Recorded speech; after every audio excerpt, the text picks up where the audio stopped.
You ask Tiger to solve. This deals with linear equations with one unknown. The final result is x equals 5 over 448. Let's solve it step by step. Group all x terms on the left side of the equation.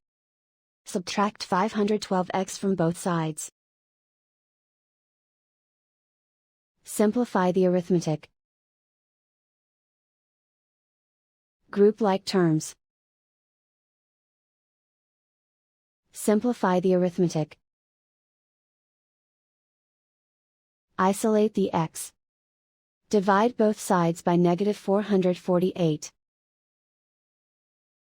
Cancel out the negatives.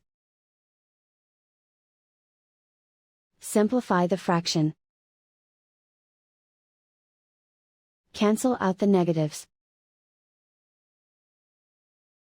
And so the final result is x equals 5 over 448.